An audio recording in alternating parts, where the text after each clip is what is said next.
कहानी की स्टार्टिंग में दिखाया जाता है कि जो ओताओ है उसके जो अंकल है वो उसी होटल में आ जाते हैं ओताओ से मिलने के लिए। और जो शाओबा है वो ये जो पर्सन है वो ओताओ का अंकल है। जिसके बाद सीन दिखाया जाता है कि जो ओताओ, रोरो और उनके अंकल जो है वो यहाँ पर एक साथ बैठे होते हैं और आपस में बात करते हैं। जिसके बाद जो ओताओ है वो अंकल से पूछता है कि आप यहाँ पे क्या कर रहे हो। जिसके बाद जो अंकल है वो कहता है कि मैं तुम्हें बहुत ज़्यादा मिस कर रहा था, इसीलिए अपने हॉलीडेज़ के लिए मैं यहाँ पे आ गया। वैसे तुम दोनों साथ में काफ़ी अच्छी दिख रही हो। जिसके बाद जो रोरो है वो अपना इंट्रोडक्शन देती है अंकल को। जिसके बाद अंकल कहते हैं कि तो तुम ही हो वो, यहाँ का सारा होटल और ये आसपास का जो माउंटेन है ये तुम्हारा ही है ना। जिसके लिए ये रोरो जो है वो यस करती है। जिसके बाद जो अंकल है वो कहते हैं कि ये मेरा नेफ्यू है और ये साउथ वेस्ट चाइना का सबसे बेस्ट रिचेस्ट मैन का इकलौता बेटा है। जिसे सुनकर जो रोरो है वो हैरान हो जाती है और जो अंकल है वो बताता है कि फ्यूचर में यही हमारी कंपनी का CEO बनेगा। जिसके बाद सीन दिखाया जाता है कि जो शामू है, रोरो और मोमो और जो 11 है वो साथ में बैठे होते हैं और जो 11 है वो कहता है कि मुझे पता था कि ये इंसान बिल्कुल भी सही नहीं है, वो तुम्हारा हस्बैंड बनने लायक ही नहीं है। तुमने उसके रिलेटिव को देखा, वो कितना ज़्यादा रिच था, उसे तो पैसों की कोई भी कमी नहीं है, तो वो हमारा होटल सक्सेस क्यों करवाएगा। जिसके बाद जो मोमो है वो कहती है कि पर अभी तक तो उसने जितना भी कुछ किया है उससे हमारे होटल का बेनिफिट ही है, अगर वो रोरो का हस्बैंड बन जाए तो ये तो हमारे लिए अच्छा ही है। लेकिन जो 11 है वो मोमो को डांट देता है और कहता है कि चुप रहो, हम अपना होटल खुद ही ग्रो कर लेंगे। जिसके बाद ये सब लोग डिस्कशन करते हैं और कहते हैं कि जो ओताओ है वो काफ़ी ज़्यादा हैंडसम है और रिच है, अगर वो रोरो का हस्बैंड बन जाए तो इसमें कोई भी प्रॉब्लम नहीं है। क्या ओताओ सोच रखा है। जिसके लिए जो रोरो है वो मना कर देती है और कहती है कि मुझे इस बारे में कुछ भी नहीं पता। जिसके बाद वो सब शाओबा के बारे में बोलने लगते हैं और जो शाओबा है वो भी वहीं पर बैठा होता है और उनकी सारी बात सुन लेता है। जिसके बाद शाओबा से सब पूछते हैं कि वो यहाँ पर कब से बैठा हुआ है। जिसके बाद जो शाओबा है वो बताता है कि जब से तुम सब बात करना स्टार्ट किया था मैं तब से यहीं पे बैठा हुआ हूँ, पर मेरे बारे में फ़िक्र मत करो। जिसके बाद जो शामू है वो शाओबा को लेकर वहाँ से बाहर चला जाता है और कहता है कि तुमने हमसे झूठ बोला। और जो मोमो है वो रोरो को कहती है कि चाहे कुछ भी हो मैं तुम्हारे साथ ही रहूँगी और तुम्हें सपोर्ट करूँगी, तुम्हारा कोई भी डिसीज़न हो ओताओ को लेकर। जिसके लिए जो रोरो है वो कहती है कि ठीक है। जिसके बाद जो 11 है वो भी रोरो को इन सब चीज़ों के बारे में सोचने के लिए बोलकर वहाँ से चला जाता है। जिसके बाद सीन दिखाया जाता है कि जो ओताओ है वो बैठ कर ड्रिंक कर रहा होता है, तभी उसके पास उसके अंकल आते हैं और उसके अंकल ओताओ को कहते हैं कि तुमने नोटिस किया ये जगह बहुत ही ज़्यादा अच्छी है, तुम इस जगह को ख़रीद क्यों नहीं लेते। जिसके लिए ओताओ कहता है कि आप कुछ ज़्यादा ही वरिड कर रहे हैं मेरी, मैं यहाँ सिर्फ हॉलीडे प्लान के लिए आया था, आप तो इस होटल को ख़रीदने की बात कर रहे हैं। जिसके बाद अंकल कहते हैं कि उन्होंने तो प्रॉब्लम ही क्या है, वैसे भी तुम तो उससे शादी करने वाले थे, इस होटल को ख़रीदने से हमारे बिज़नेस का बहुत ज़्यादा प्रॉफिट होगा। जिसके लिए ओताओ कहता है कि आपको सिर्फ अपने बिज़नेस की ही पड़ी है ना, तो आप अपने बिज़नेस पे ध्यान दीजिए, मेरी लाइफ में इंटरफेयर मत कीजिए। जिसके बाद जो अंकल है वो थोड़ा गुस्सा हो जाते हैं और ओताओ के पास आकर कहते हैं कि तुम अपनी मदर को ढूंढने यहाँ पे आए हो ना, तो उस पर ही फोकस करो, क्योंकि जो ग्रैंडपा है उनकी वसीयत के हिसाब से तुम्हारी शादी बहुत पहले ही तय हो रखी है।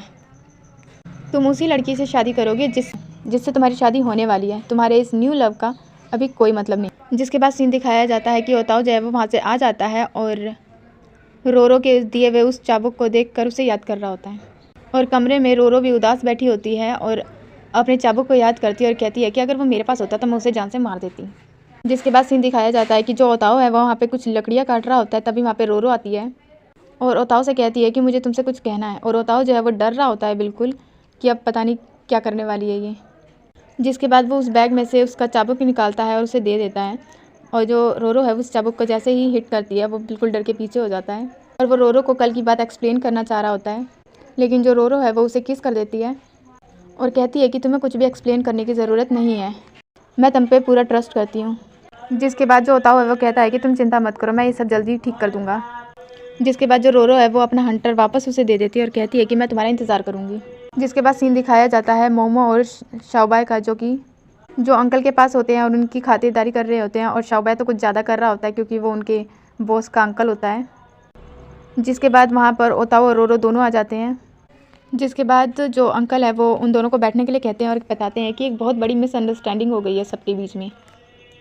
रोरो को लगता है कि जो ब्रॉडकास्ट का किंग है वो मेरा नेफ्यू है, यानी कि ओताओ, लेकिन ऐसा बिल्कुल भी नहीं है। जो लाइव ब्रॉडकास्ट का किंग है वो शाओबाई है, और जो लाइव ब्रॉडकास्ट ऑर्गेनाइज़ करता है वो मेरा नेफ्यू है। जिसके बाद अंकल कहते हैं कि तुम्हारी जो वसीयत है उसके हिसाब से तुम्हें लाइव ब्रॉडकास्ट के किंग से शादी करनी है, यानी कि तुम्हारी शादी जो है वो शाओबाई से होगी, ना कि ओताओ से। जिसके बाद ओताओ जो है वो अंकल को कुछ कहने वाला होता है, लेकिन जो रोरो है वो रोक देती है और कहती है कि शायद आपको कोई गलतफहमी हो गई है, मैं लाइव ब्रॉडकास्ट के किंग से ही शादी कर रही हूँ, यानी कि ओताओ से। लाइव ब्रॉडकास्ट का किंग भले ही शाओबाई है, लेकिन उसका बॉस ओताओ है, तो इस नाते मेरी शादी जो है वो ओताओ से ही होगी। वैसे भी जो शाओबाई है वो कल ब्रॉडकास्ट का किंग था, और आज जो मोमो है वो लाइव ब्रॉडकास्ट की क्वीन है, और उनके वर्ड्स और टाइटल्स जो है वो सारा कुछ ओताओ ही देखता है। तो किसी भी तरह से देखा जाए तो इनका जो रियल किंग है वो ओताओ ही होता है। मेरी real king the live of broadcast से ही शादी होगी, यानी कि ओताओ से। और ये सब सुनकर जो मोमो और शाओबाई है वो बहुत ज़्यादा खुश होते हैं। जिसके बाद जो रोरो है वो उन दोनों को वहाँ से जाने के लिए कह देती है, और ख़ुद भी ओताओ को लेकर वहाँ से जा रही होती है। जिसके बाद सीन दिखाया जाता है एक लड़की का, जो ओताओ का नाम लेके कहती है कि मैं आ रही हूँ। और सीन दिखाया जाता है शाओबाई और मोमो का, जो साथ में लाइव ब्रॉडकास्टिंग की तैयारी कर रहे होते हैं। और तभी वही लड़की अंदर आती है और उन सभी को बहुत ही अजीब तरीके से देख रही होती है। और जो मोमो और शाओबाई हैं वो दोनों भी सोच रही होते हैं कि ये लड़की है कौन। इसके बाद वो साइड में आती है और पूछती है कि यहाँ पर ओताओ कौन है। और सीन दिखाया जाता है ओताओ का, जो कि लकड़ियाँ काट रहा होता है। और जो रोरो है वो पूछती है कि आखिर तुम ये लकड़ियाँ काट क्यों रहे हो। जिस पर ओताओ कहता है कि ये बस फिजिकल ट्रेनिंग हो जाती है इससे। और फिर तभी वहाँ पर वो ब्लैक ड्रेस वाली लड़की आ जाती है, जिसके पास रोरो आती है और वो कहती है कि शायद आप गलत डायरेक्शन में आ गई है, होटल उधर है। और वो जो लड़की है वो रोरो को देखती है और कहती है कि तुम्हारी स्किन वाकई काफ़ी ज़्यादा सुंदर है। जिसके बाद वो ओताओ के पास आती है और अपना नाम बताती है, ये सनी। और वो कहती है कि तुम मुझे लीव बुला सकते हो, मैं ये जिनयान की ग्रैंड डॉटर हूँ।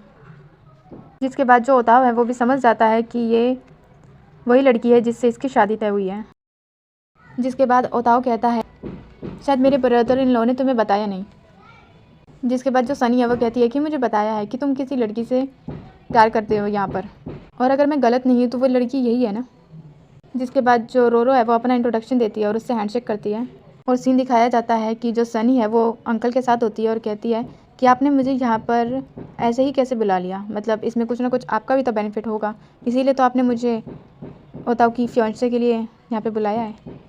जिस पर अंकल कहते हैं हाँ बिल्कुल मेरा बेनिफिट है, हमारी फैमिली बहुत ही ज़्यादा क्लोज़ फ्रेंड्स हैं, इसीलिए तो उन्होंने ये एग्रीमेंट किया था। लेकिन जो सनी है वो कहती है कि वो तो पहले से ही किसी और को पसंद करता है। लेकिन जो अंकल है वो कहते हैं कि ये तो बस कुछ दिनों का है, जल्दी ही ख़त्म हो जाएगा, तुम ओताओ से शादी कर लो, फिर हमारी फैमिली काफ़ी ज़्यादा खुश हो जाएगी। और ओताओ से शादी करने के लिए सनी भी मान जाती है। और सीन दिखाया जाता है कि यहाँ पर जो रोरो है वो अकेले ही अपना गुस्सा उतार रही होती है। लेकिन तभी वहाँ पे ओताओ आ जाता है और कहता है कि मुझे पता है कि सब मेरी गलती है, लेकिन मैं सब कुछ ठीक कर दूँगा, तुम मुझ पर ट्रस्ट रखो। वैसे भी मैं आज तुम्हें यह बताने ही वाला था, लेकिन मेरे बताने से पहले ही तुम्हें पता चल गया। मुझे समझ नहीं आ रहा कि जो अंकल है वो मेरी शादी उससे करवाने के बाद उनका क्या फ़ायदा होगा। जिसके बाद जो रोरो है वो कहती है कि तुम सबसे पहले इसके बारे में पता करो, इसे इन्वेस्टिगेट करो और सब कुछ क्लियर करो, उसके बाद मुझसे बात करना। और ये क्या वो वहाँ से चली जाती है। जिसके बाद नेक्स्ट डे का सीन दिखाया जाता है, जहाँ पे ओताओ और सनी जो है वो आपस में बैठकर इसी कॉन्ट्रैक्ट के बारे में बात कर रहे होते हैं। और जो ओताओ है वो कहता है कि आखिर तुम मुझसे शादी क्यों कर रही हो। जिस पर जो सनी है वो कहती है कि मैं बस कॉन्ट्रैक्ट फाइल है उसकी बात मान रही हूँ तुमसे शादी करके, ये तो बस एक एग्रीमेंट है। जिसके बाद ओताओ कहता है कि सही कहा, ये बस एक डील है, और वैसे भी मैं किसी और से प्यार करता हूँ, तो तुम मुझसे शादी मत करो। जिसके बाद सनी कहती है कि तुम बेवकूफ़ हो। जिसके बाद ओताओ कहता है कि मुझे पता है कि जो मेरे अंकल हैं उन्होंने ज़रूर तुम्हें मुझसे शादी करने के लिए मनाया होगा। जिसके बाद जो सनी है वो कहती है कि ऐसा कुछ नहीं है, मैं तुम्हें बिल्कुल भी इंटरेस्टेड नहीं हूँ और ना ही तुम्हारे अंकल ने ऐसा कुछ किया है। जिसके बाद ओताओ कहता है कि फिर तुम्हें क्या चाहिए। और जो सनी है वो कहती है कि मुझे तो तुम चाहिए। और ये बोलकर वो वहाँ से चली जाती है। और रास्ते में जो सनी है उसे अंकल मिलते हैं और कहते हैं कि हमारे कॉन्ट्रैक्ट के बारे में मत भूलना। और जो सनी है वो बोलती है कि हमारे वेडिंग की तैयारी करो। जिसके बाद जो अंकल है वो भी ओताओ के पास आते हैं और उसे कहते हैं कि तुम्हारे इस प्यार में तो वैसे भी कुछ नहीं रखा है, तुम मुझसे शादी कर लो, ज़्यादा फ़ायदेमंद रहोगे। इसके लिए ओताओ जो है उनकी अच्छी खासी बेइज्जती करके उन्हें मना कर देता है। जिसके बाद जो अंकल है वो वापस से कहते हैं कि तुम्हें तुम चाहे कुछ भी कर लो लेकिन तुम्हारी शादी उसी से होगी। वैसे ये सच में बहुत ज़्यादा अच्छी जगह है, तुम अपने हनीमून के लिए यहाँ पे आ सकते हो। जिसके बाद हमें नेक्स्ट सीन दिखाया जाता है जहाँ पे रोरो आती है और शाओबाई उन्हें एक लेटर देता है और उनका वही हंटर देता है जिसमें लिखा होता है कि इस चाबुक को अभी तुम अपने पास रखो, मैं वापस आकर ले लूँगा। इसे पढ़ने के बाद जो रोरो है वो वहाँ से चली जाती है और बाकी सब जो रोरो है वो बहुत ही ज़्यादा परेशान है और उसका मूड ठीक करने के लिए वो सब कुछ सोचने लगते हैं। जिसके बाद जो मोमो है वो शाओबाई को देखती है और कहती है तुम्हारा बॉस तो जा चुका है तो तुम यहाँ क्या कर रहे हो। और जो शाओबाई है वो कहता है कि क्या मैं यहाँ नहीं रह सकता। जिसके बाद नेक्स्ट सीन में दिखाया जाता है जो ओताओ है वो बहुत सारे फ़ोन कॉल करता है और कहीं से भी हेल्प की कोशिश करता है पर कोई भी उसकी हेल्प करने के लिए तैयार ही नहीं होता। इसके बाद वो अपनी मोम की फ़ोटो देखता है और फिर रोरो की फ़ोटो देखता है और स्माइल करता है।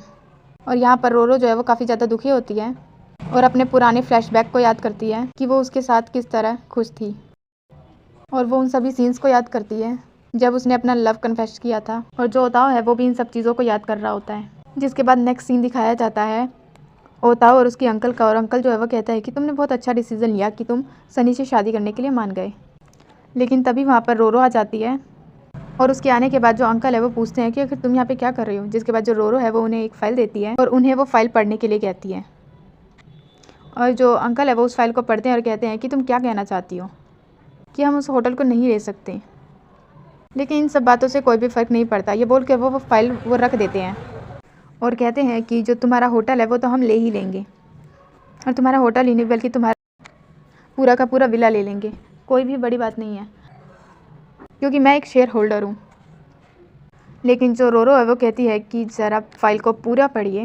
इसके बाद अंकल जो है वो वापस उस फाइल को लेते हैं और पढ़ते हैं और ओताओ से कहते हैं कि ये सब क्या है, तुम्हारा और मेरा जो ग्रुप है उसमें सिर्फ 1% है, तुम ऐसा कैसे कर सकते हो, सिर्फ 1% प्रॉफिट। जिसके बाद जो रोरो है वो कहती है कि जो मेरी वसीयत है उसके हिसाब से मैं जितना चाहे उतना शेयर्स दे सकती हूँ, इसीलिए मैंने ओताओ के कहने पर आपके ग्रुप को 1% शेयर दिया है। जिसके बाद जो अंकल है वो पूछते हैं कि इस बिल को ट्रांसफ़र किसने की। जिसके बाद जो रोरो है वो कहती है कि इस बिल को ट्रांसफ़र जो है वो लुओताओ ने ही करवाई है और अब आपका 1% प्रॉफिट से कोई फ़ायदा नहीं होने वाला है, इसीलिए आप मेरे होटल, मेरे विला और लुओताओ को छोड़ दो। और ये बोलकर वो दोनों वहाँ से चले जाते हैं। जिसके बाद सीन दिखाया जाता है लुओताओ और सनी का, जहाँ पे वो दोनों बैठ के बात कर रहे होते हैं। और जो सनी है वो कहती है और तुमने जो बिल ट्रांसफ़र की है दुआन होटल के साथ 1% शेयर से, ये मेरे ग्रैंडपा का ही आइडिया था। मेरे ग्रैंडपा बिल्कुल नहीं चाहते कि ये दुआन होटल किसी और के पास जाए। जिसके बाद ओताओ कहता है कि आखिर तुमने मेरी हेल्प क्यों की। जिसके बाद जो सनी है वो कहती है मेरे दिल में तुम्हारे लिए कोई भी फीलिंग्स नहीं है, मेरी फीलिंग्स है इस प्लेस के लिए। ये काफ़ी ज़्यादा ब्यूटीफुल प्लेस है, अगर ये कहीं और जाता तो इसका पता नहीं क्या हाल होता। बहुत ही ज़्यादा खूबसूरत जगह है जहाँ पे सभी लोग हॉलीडेज़ में इंजॉय कर सकते हैं। जिसके बाद वो दोनों हैंडशेक करते हैं और सीन दिखाया जाता है पूरे होटल का, जिसका पूरा नक्शा बदल चुका होता है और वो एकदम 5 स्टार होटल जैसा हो चुका होता है, जहाँ पे बहुत सारे लोग आते हैं और उनका काफ़ी अच्छा चल रहा होता है होटल। और जो सनी है वो उस होटल में बैठी होती है और कहती है कि ये वाकई बहुत ही ज़्यादा अच्छा लग रहा है। जो शाओबाई है वो अभी भी वहाँ पर लाइव ब्रॉडकास्टिंग कर रहा होता है और सीन दिखाया जाता है रोरो ओताओ का, जहाँ पे ओताओ जो है वो कहता है कि अब मैं तुम्हारा हस्बैंड बन सकता हूँ। जिसके बाद ओताओ जो है वो रोरो को किस करने जाता है और यहाँ पर इनके चारों तरफ एक हार्ट आता है। लगता है कि ड्रामा ख़त्म हो चुका है पर अभी ख़त्म नहीं हुआ। जिसके बाद जो रोरो है वो ओताओ को लेकर किसी जगह जाती है और वहाँ पर एक औरत बैठी होती है और उससे जो ओताओ है उसे कहती है कि वो उसकी मदर के बारे में पूछे। इसके बाद जो ओताओ है वो फ़ोटो दिखाता है और कहता है कि आपने कभी इस औरत को यहाँ पे देखा है। इसके बाद जो वो औरत है वो बाहर आ जाती है और वो कोई और नहीं बल्कि ओताओ की मोम होती है, जिसे देख कर ओताओ काफ़ी ज़्यादा खुश होता है और उन्हें गले लगा लेता है। जो रोरो है वो भी ये देख के शौक हो जाती है कि ये ओताओ की मोम है और वो पूछती है कि आखिर वो हमारे क्लैन में कैसे आ गई। जिसके बाद ओताओ की जो मोम है वो बताती है कि मैं हमेशा से ही इस क्लैन से थी, बस मैंने ओताओ के फादर से शादी कर ली थी और वहाँ रहने लगी, पर मुझे अपने लोगों की बहुत ज़्यादा याद आने लगी और वैसे भी जो ओताओ के फादर है वो मुझे टाइम नहीं दे पा रहे थे और इसीलिए मैं यहाँ पे वापस आ गई। लेकिन ओताओ के जो फादर है उन्हें पता था कि मैं यहाँ पर हूँ। जिसके बाद जो ओताओ है वो कहता है कि फादर को पहले से ही पता था, मैंने आपको बहुत ज़्यादा मिस किया। जिसके बाद ओताओ की जो मोम है वो रोरो और ओताओ को ब्लेसिंग देती है और उन दोनों को हमेशा खुश रहने के लिए कहती है। और यहीं पर हो जाता है ये ड्रामा ख़त्म। सो अगर आपको मेरा एक्सप्लेनेशन पसंद आया हो तो प्लीज़ मेरी वीडियो को लाइक करें, शेयर करें और मुझे सब्सक्राइब भी कर दें।